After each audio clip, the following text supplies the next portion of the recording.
Shalom, selamat pagi. Firman Tuhan hari ini terambil dari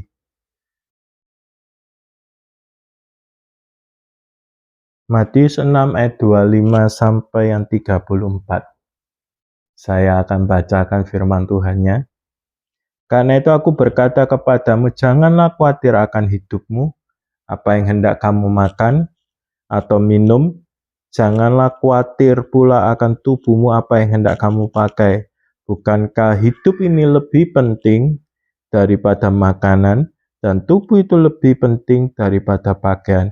Pandanglah burung-burung di langit yang tidak menabur dan tidak menuai dan tidak mengumpulkan bekal dalam lumbung, namun diberi makan oleh Bapamu yang di surga. Bukankah kamu jauh melebihi burung-burung itu? Siapakah di antara kamu karena kekhawatirannya dapat menambah sehasta saja dari jalan hidupnya? Dan mengapakah kamu khawatir akan pakaian? Perhatikanlah bunga bakung di ladang yang tumbuh tanpa bekerja, tanpa memintal. Namun aku berkata kepadamu, Salomo dalam segala kemegahannya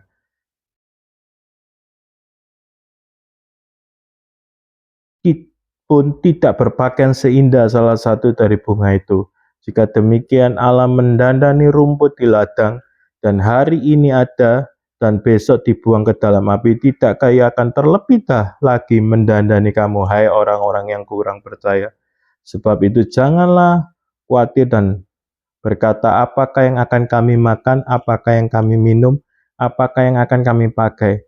Semua ini dicari bangsa-bangsa yang tidak mengenal Allah. Akan tetapi Bapamu yang di sorga tahu kamu memerlukannya semuanya itu.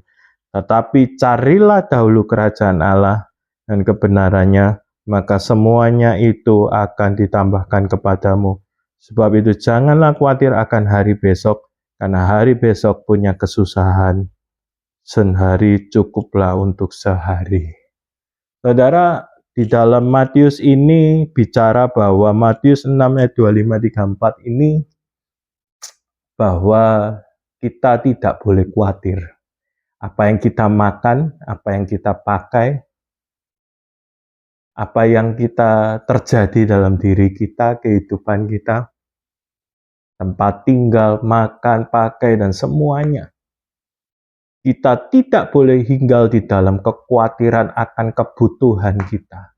Dengar baik-baik, Alkitab di dalam Matius 6 ayat 25-34 ini tentang kekhawatiran. Tuhan Yesus menggambarkan sedemikian jelas bahwa burung saja yang tidak bekerja, yang tidak memanen, yang tidak mengumpulkan, dipelihara Tuhan. Tuhan Yesus kasih gambaran yang begitu gampang, yang begitu jelas bahwa burung yang tidak bekerja aja Tuhan pelihara, apalagi hidup saudara.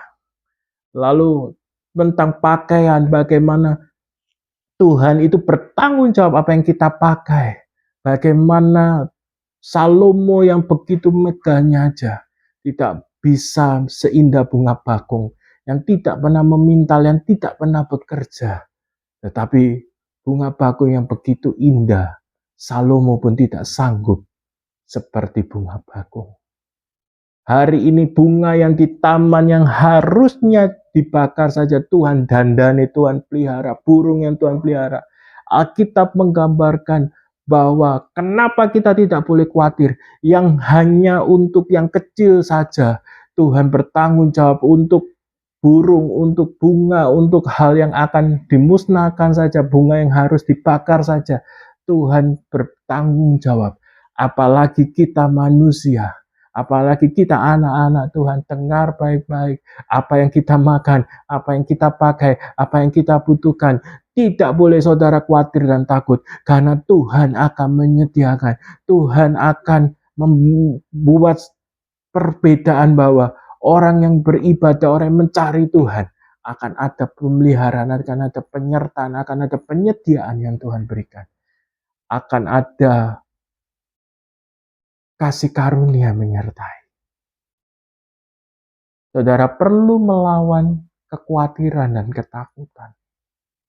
Saudara harus melawan yang namanya kekhawatiran, ketakutan.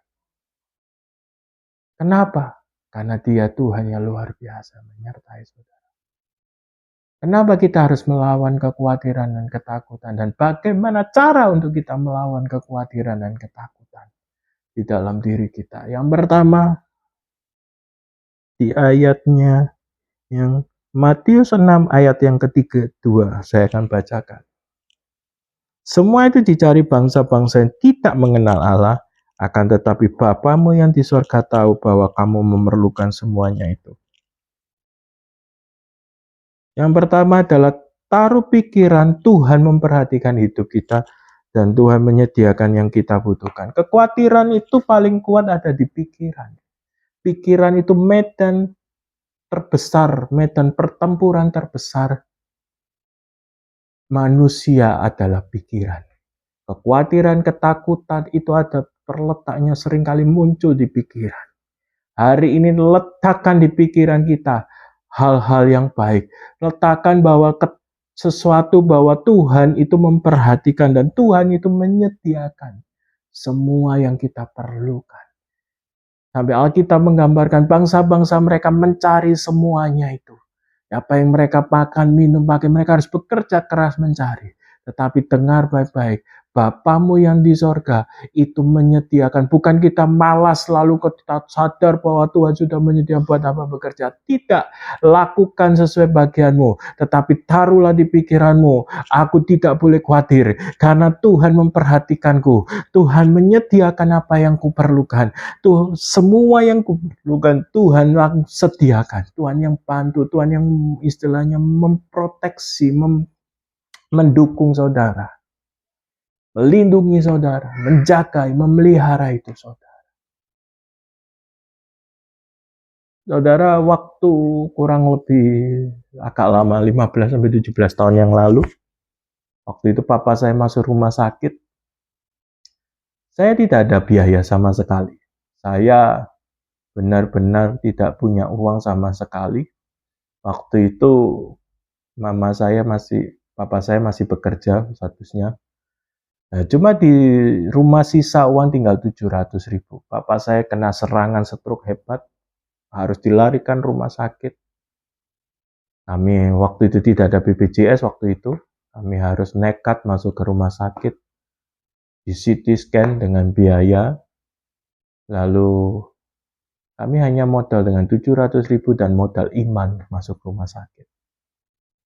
Singkat cerita, bapak saya masuk rumah sakit. Setelah CT scan harus diopname oleh dokter. Bapak saya harus menginap di rumah sakit. Dengan modal nekat kami tanda tangan di resepsionis. Bapak saya dimasukkan rumah sakit. Saya pikir ditangani dulu. Masalah uang kami bisa bergumul. Singkat cerita, bapak saya masuk rumah sakit. Obat mulai keluar. Biaya mulai keluar. Kami tidak punya uang. Kami hanya hari itu kami berdoa, dan berdoa. Saya berdoa, Tuhan tolong buat mujizat. Saya mulai bilang, tolong buat mujizat. Kami tidak punya uang Tuhan. Untuk membiayai semua. Kami mengharapkan mujizat. Kami mengharapkan bantuan. Singkat cerita. Kami berdoa, bergumul. Mulai Tuhan datangkan bantuan dari teman, dari saudara. Mereka mulai kasih berkat. Banyak dari teman-teman papa saya juga nolong kasih berkat. Dan ketika kami bergumul sampai luar biasa, kami mengalami kemenangan. Biaya rumah sakit yang papa saya waktu itu 1 bulan lebih di rumah sakit. Biayanya kurang lebih waktu itu 62 juta. Itu tercover seluruhnya. Saya masuk rumah sakit dengan bawa uang hanya 700.000. Tapi karena saya mengandalkan Tuhan, saya tahu Tuhan itu tempat pertolongan. Saya berseru, saya meletakkan keterbatasan manusia saya meletakkan ketidaksanggupan saya. Saya percaya Dia akan sediakan, Dia akan bantu. Singkat cerita, dana itu tertutup semua. Bapak saya keluar rumah sakit. Bahkan kebutuhan bapak saya, kursi roda, tensi, dan sebagainya, keperluan-keperluan itu, Tuhan juga sediakan. Percayalah, dia Bapa yang baik. Dia akan memperhatikan itu. Dia tahu apa yang kita perlukan. Yang kedua, cara mengalahkan kekhawatiran dan mengubah kekhawatiran kita menjadi mujizat pertolongan Tuhan. Di ayat Matius 6 ayat 33. Tetapi carilah dahulu kerajaan Allah dan kebenarannya, maka semuanya akan ditambahkan kepadamu. Yang kedua, saudara ingin keluar dari kekhawatiran dan saudara ingin menang dari kekhawatiran adalah cari Tuhan dan kebenaran Tuhan. Dengar baik-baik, semua yang saudara perlukan, semua yang saudara butuhkan, kebutuhan makan, minum, pakai, dan sebagainya, itu saudara tidak perlu ragu lagi, Tuhan yang akan menyediakan. Tapi yang tugas saudara adalah mencari Tuhan, mendekatkan diri kepada Tuhan, dan mencari kebenarannya dan melakukan kebenaran itu di dalam hidup saudara. Bagian saudara adalah mencari Tuhan. Bagian saudara adalah membaca firman, merenungkan firman, dan melakukan firman. Bagian Tuhan adalah memberkati. Karena ketika saudara mencari Tuhan, mendekatkan diri kepada Tuhan, ketika saudara mengetahui firman Tuhan, saudara membongkar isi firman Tuhan dan melakukan firman Tuhan, kekhawatiran itu akan hilang. Kehidupan saudara akan diproteksi oleh kasih karunia Tuhan dan hidup saudara akan hidup dalam jangkauan pemeliharaan Tuhan, dalam lingkungan pemeliharaan Tuhan yang begitu luar biasa. Kalau saudara tidak percaya, lakukan itu. Karena Tuhan bukan hanya berjanji, tetapi dia pasti menepatinya. Apa yang ditulis firman Tuhan ini, pasti dia tepati. Saudara, ada satu kesaksian dari jemaat saya. Saya kenal orang ini sangat lama, bahkan sejak remaja saya kenal dia. Lalu, anak muda ini sangat takut Tuhan, sangat rajin ke gereja, ikut doa malam, baca firman, dan dia mempraktekkan firman juga. Bukan hanya sekedar baca, tapi dia mempraktekkan. Dia cari Tuhan begitu luar biasa. Ketika saya sangat akrab, sangat dekat dengan dia. Ketika dia selesai dari studinya, dari kuliahnya, dengar baik-baik. Anak muda ini jalan hidupnya diatur oleh Tuhan. Bertemu dengan jodoh-jodoh yang terbaik, lalu dipertemukan pekerjaan, lalu ketemu pekerjaan, mulai dia bekerja, lalu tidak lama diketemukan pekerjaan yang jauh lebih baik, bahkan sampai akhirnya dia dapat pekerjaan yang sangat luar biasa. Dia menjadi kepala di sebuah perusahaan yang besar. Saudara, dengar baik-baik. Orang yang mencari Tuhan tidak akan dipermalukan. Tuhan akan atur hidupnya, Tuhan akan menyediakan bala bantuan, Tuhan akan memulai mengatur langkah-langkah hidupnya. Dan ini yang terjadi dengan jemaat yang saya perhatikan dan saya layani. Dengar baik-baik, Tuhan tidak akan pernah melepaskan. Dia Tuhan yang bertanggung jawab penuh akan apa yang saudara lakukan. Yang ketiga, Matius 6 ayat 34. Sebab itu janganlah kamu khawatir akan hari esok, karena hari esok mempunyai kesusahannya sendiri. Kesusahan sehari cukuplah untuk sehari.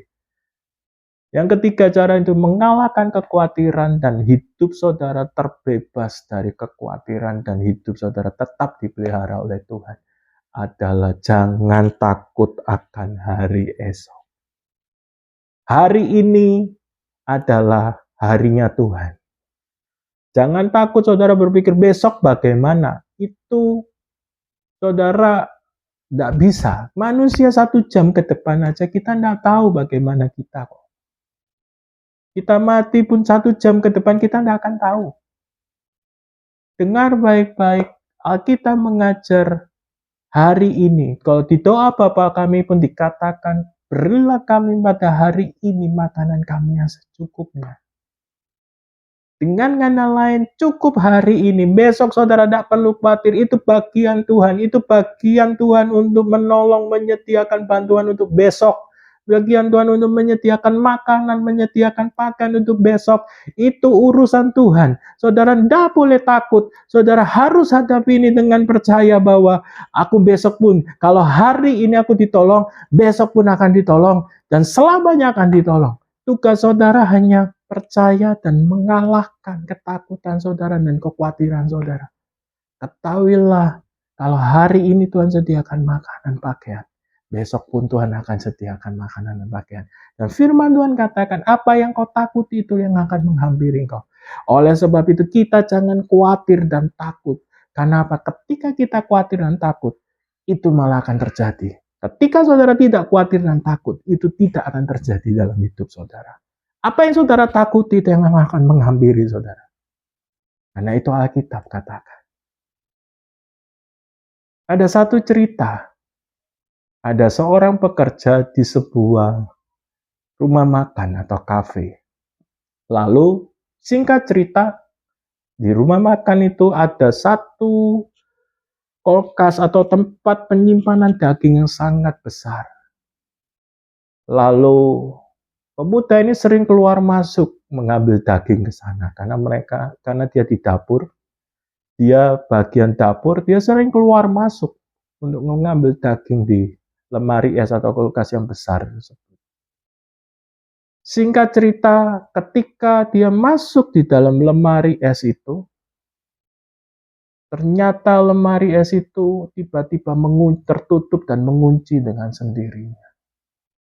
Lalu singkat cerita, pemuda ini ketakutan karena dia bilang, wah aku kali ini mati. Kalau sudah tidak ada teman yang bisa membukakan, aku mati. Dan dia sadar hari itu sudah pukul 5 sore, teman-temannya sudah pada pulang. Dia ketakutan setengah mati, dia bilang, aku hari ini mati, aku hari ini pasti mati kalau tidak ada yang bukakan pintu. Lalu singkat cerita dia duduk, dia sambil berteriak-teriak, dia saling pukul-pukul itu lemari es. Dan singkat cerita, dia benar-benar ketakutan. Dia duduk dan dia mulai merasakan kedinginan. Lalu dia mulai merasakan tulang-tulangnya dingin, ngeri, sakit semua karena dinginnya menusuk-nusuk. Lalu besok pagi ketika temannya datang, dibuka, pemuda itu mati di dalam lemari es. Namun saudara ketahui, ketika temannya melihat pemuda itu mati di dalam lemari es atau tempat penyimpanan daging, dia lihat bahwa lemari es itu belum dicolok atau cop-copannya itu belum dimasukkan atau terhubung di dalam listrik. Lemari es itu dalam posisi mati karena sedang rusak. Tapi karena ketakutan, sehingga pemuda ini mati. Bukan karena lemari es yang dingin, pemuda ini mati. Hari ini jangan saudara tinggal dalam ketakutan dan kekhawatiran. Karena itu akan membunuh hidup saudara. Itu akan merusak, membuat hidup saudara dalam kehancuran. Tuhan Yesus memberkati.